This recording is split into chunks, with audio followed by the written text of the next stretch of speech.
Tell me a little bit about though with Guardians, where that starts out that movie, because that hits at 2014 when Marvel's just hitting home runs left and right, but they were doing it on the the Captain America's, Iron Man, and so here comes this movie that no one knows what the hell's a Guardian of the Galaxy. What no one knows what that is, and so is there in your head, in his head, are you guys going, fingers crossed, let's see what happens, and then whatever that feeling is, then leading up to seeing that opening weekend, go, okay, we got it. Yeah, I mean, I think that it's always, I always like to point out that like the level of risk was a million times more for James, right? And Chris Pratt too, yeah, than it was for me.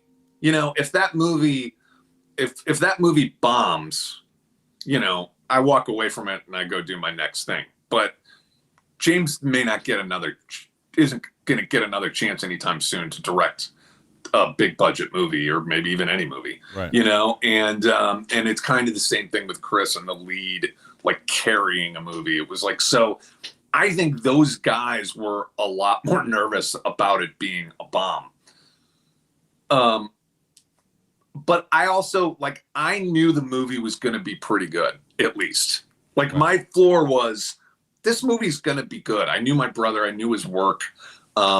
He has since said later that there were times when he felt like he was designed in a lab to direct that movie franchise, that it was like, it really was the perfect job for him. I think it was the perfect job for James.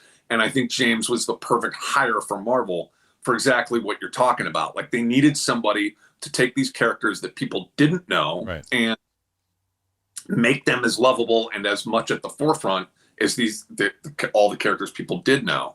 And that's like, nobody, like, James is good at that as anybody has ever been. Yeah. And like taking these characters and really making. So I knew the movie was going to be good. I had no idea if it was going to really find its audience. I didn't think it was going to bomb, but I was also like, look, at the very least, people are going to like this movie.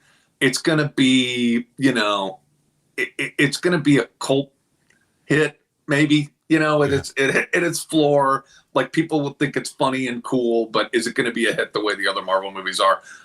I have no idea, but it's also kind of out of my hands. And so I just was like, after it was shot, I mostly just became a spectator. I became a fan, and like, I would watch stuff that James would show me, and it was just like, you kind of just get on the roller coaster and see what happens.